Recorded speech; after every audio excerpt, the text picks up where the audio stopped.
빌립보서 1장 22절에서 30절까지입니다. 지금 사도 바울은 갈등을 느끼고 있습니다. 둘 사이에 끼어서 그것이 뭐냐? 사느냐 죽느냐. 서로 막 양쪽에서 끄잡아 다닙니다. 어디로 가야 될지를 모르겠습니다. 왜 그럴까? 사는 것도 의미가 있어요. 죽는 것도 의미가 있어요.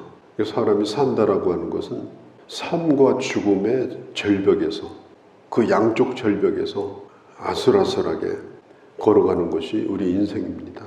우리가 이제까지 몇 년 살았다 이렇게 말하지만 우리가 살아야 될 인생을 몇 년 죽은 겁니다. 그리고 살 날이 남아있는 거예요. 그러니까 오늘 우리가 사는 건지 죽는 건지 그게 명확하지 않아요. 우리는 하루를 살기도 하고 이 하루를 죽기도 하는 겁니다. 중요한 건 뭐냐면은 생각하고 사는 거예요. 내가 왜 살아야 되는가? 내 죽음은 어떤 의미가 있는가? 그것이 정리가 되지 않은 채 그냥 살고 있는 사람, 어떻게 합니까? 그냥 살면 아무런 준비가 안 된 상태에서 어떻게 하다 보니까 그냥 죽는 사람, 이게 보통 큰 문제가 아니잖아요. 이게 우리에게 있어서 정말 중요한 겁니다. 우리가 살고 싶은 욕망을 가지는 게 이게 나쁜 게 아니에요. 그러나 살고 싶은 내 개인의 욕망을 떠나서 더 큰 욕망이 있어야 돼. 그게 뭐냐? 다른 사람의 유익을 위해서 살고 싶은 것. 내가 살아야 될 이유가 그냥 살아야 되겠다 이것이 아니라 내 삶을 뛰어넘어서 내가 다른 사람을 위하여 헌신하기 위해서 살아야 될 이유를 선택하는 것. 그게 위대한 삶입니다. 위대하다라고 하는 건 뭐 어마어마한 일을 하는 게 아니고 오늘 하루를 살다 가더라도 그게 나를 위한 것이 아니고 다른 사람을 위한 고민, 다른 사람의 유익, 그것을 더 생각하고 사는 것. 그게 중요한 거예요. 우리 예수 믿는 사람은 하나님의 아가페 사랑을 받았습니다. 전적인 사랑을 이미 살아도 우리가 그 사랑을 갚는 삶을 살아야 되고 우리가 죽더라도 그 사랑에 감격하면서 하나님 앞에 가야 하는 것입니다. 무엇을 택해야 될지 나는 알지 못하노라. 둘 사이에 끼어 있으니 차라리 세상을 떠나 그리스도와 함께 있는 것이 훨씬 좋은 줄을 알미라. 그렇게 하고 싶다는 거예요. 빨리 하나님 앞에 가는 게 좋다는 겁니다. 이 말은요, 사는 것도 싫고 죽는 것도 싫다. 이게 답이 안 나오는 사람이에요. 사는 것도 싫은데 살고 있는 거예요. 죽는 것이 싫어서 그냥 살고 있는 거예요. 사도 바울은 정반대입니다. 사는 것도 좋다. 너무너무 좋은 거예요. 왜? 내가 살아있는 것이 한 사람에게라도 유익이 되니까. 죽는 것도 너무너무 좋은 거예요. 왜요? 내가 주님 만나는 날이니까. 그러니까 사는 것과 죽는 것에 대하여 너무너무 그 마음이 자유롭습니다. 하나님 앞에 다 맡기고 사는 것도 주님 앞에 맡기고 죽는 것도 주님 앞에 맡기고 날마다 내가 아닌 나를 뛰어넘는 더 큰 유익을 위해서 더 거룩한 뜻을 위해서 살아가는 인생 멋지지 않습니까? 가치가 있지 않습니까? 살려고만 하면 참 사람이 초라해져요. 마지막 갈 시간이 됐는데도 살려고만 하면 어떻게 합니까? 그런데 살아야 될 사람이 매일 죽을 생각만 하는 거예요. 자기를 쳐다보는 사람이 많은데 도와줘야 될 사람이 많은데 그냥 죽으려고만 해요. 이것도 정말 이게 비참한 겁니다. 무디 목사님이 돌아가시기 전에 돌아갈 즈음 되면 또 살아나고 임종 예배 드리면 또 살아나고 6번이나 그랬다는 거예요. 근데 꼭 살아나가지고 하는 얘기가 이렇게 얘기를 했답니다. 야, 정말 좋은데 또 살았구나. 6번이나 그렇게 하시다가 갔다고 합니다. 이게 23절에 떠나서라는 이 말이요, 이별한다는 뜻이 아니에요. 더 좋은 곳으로 출발한다는 뜻입니다. 오래도록 배가 지금 항구에 묶여 있어요. 끈을 푼다는 뜻이에요. 이제 항해 날짜가 잡혀가지고 여행을 위해서 그 잔잔한 바다를 향해서 항해를 출발하는 거, 그게 떠난다는 말입니다. 참 어떤 사람은 이런 생각을 하는 사람이 있어요. 어차피 천국은 가는 거니까 한시라도 더 살아서 이 세상 누리다 가자. 천국 가면 이 세상에 다시 못 따라오지 않느냐. 그러나 살만큼 살아도 결국 천국 가니까 천국은 뒤로 놔두고 하여간 살 때까지 살아보자. 그리고 신나게 즐겨보자. 그게 막된 인생입니다. 아무런 이유도 없어요. 그냥 살아있는 것이 나쁜 것이 아니라 좋은 걸 뒤에다 미루고 썩은 밭을 붙들고 사는 겁니다. 사도 바울이 고린도서 12장에서 천국에 갔다 온 게 나와요. 가히 말할 수 없는 걸 보았고 가히 들을 수 없는 소리를 들었다. 바울은 이미 그것이 얼마나 좋은지를 다 알았습니다. 그렇기 때문에 이런 소리를 할 수 있는 거예요. 왜? 가본 사람이니까. 그럼 우리라고 안 가봤습니까? 바울보다 우리는 더 확실한 것을 우리는 이미 가지고 있는 자잖아요. 바울이 무슨 요한계시록을 보았습니까? 우리는 그보다 더 많은 약속과 더 많은 것들을 우리는 본 자들이에요. 그렇기 때문에 사모할 수밖에 없어요. 그리고 목사님들하고 대화를 나누다가 어디 갔다 온 얘기를 하더라고요. 어디 외국을 갔다 오는데 너무너무 좋다는 거예요. 그래서 내가 속으로 그렇게 좋았을까? 왜? 나는 안 가봤으니까. 그건 가본 사람만이 아는 거죠. 오늘 사도 바울이 그런 얘기입니다. 자기는 그걸 알고 있어요. 그러니까 너무너무 가고 싶은 거예요. 떠나갈 기약이 이제 가까웠다. 디모데후서 4장에 보면 내가 하나님 앞에 가면 의의 멸관을 하나님이 예비해 두셨다. 나와 같은 소망을 가진 사람도 그런 멸관을 받게 될 것이다. 종교개혁자 칼빈은 그가 죽기 전에 로마서 8장 12절 말씀을 25번을 외우다가 또 외우는 중에 돌아가셨다고 합니다. 그게 어떤 말씀이냐면 생각한데 현재의 고난은 장차 받을 영광과 좋게 비교할 수 없다. 너무너무 그것을 사모하며 이 성경 구절을 25번을 외우다가 마지막 숨을 거뒀다고 해요. 히브리서 2장 15절에 사람들은 다 죽기를 두려워합니다. 그러나 예수 그리스도로 말미암아 우리는 사는 이유도 알고 죽는 이유도 알고 죽어서 갈 곳도 우리는 알기 때문에 죽음을 막을 수는 없지만 우리는 죽음에 대한 이 분명한 신앙관, 이 가치관을 가지고 살아야 됩니다. 지금 사도 바울이 그걸 고백하고 있는 거예요. 그래서 그가 소원을 합니다. 내가 영광 가운데 하나님 앞에 참 빨리 가고 싶다. 너무너무 나는 그곳을 사모한다. 그런데 그는 또 살고 싶은 거예요. 왜? 하나님의 교회 때문에, 복음 때문에. 그가 살고 싶은 이유는 오로지 하나님의 교회 때문이었어요. 자기가 돌봐야 될 영혼들, 전도해야 될 영혼들, 주님이 주신 복음을 전할 수 있는 기회가 조금이라도 주어진다면 그 살아있는 시간은 소중한 거다. 그렇게 생각하고 그는 사는 데에 의미를 두고 지금 빌립보 교인들에게 이 편지를 쓰고 있는 것입니다.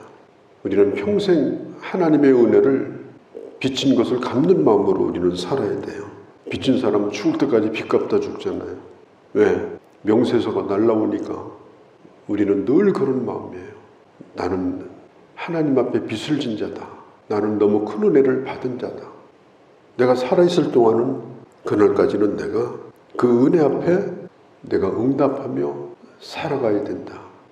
믿음이 없는 자들에게 믿음을 심어주고 소망을 심어주고 믿음의 진보를 가져오도록 어떻게 하든지 믿음이 약한 자를 끌어주고 자신이 살아있는 것이 그런 이유라고 생각하고 하나님의 교회를 위해서 사는 거예요. 25절에 보면 사도 바울은 27절에 보면 복음에 합당하게 생활하라. 오직 너희는 그리스도의 복음에 합당하게 생활하라. 이 합당하게라는 말이요. 악보에 맞도록 이런 의미를 가지고 있어요. 우린 찬송가도 악보가 있고요. 성가대도 악보가 있습니다. 내 마음대로 소리를 내는 게 아니고 우리는 이미 악보를 가지고 있어요. 그게 뭐냐면 하나님의 말씀이에요. 네가 원하는 소리를 내라고, 네가 내키는 소리를 내라고 하나님이 우리에게 말씀하지 않았어요.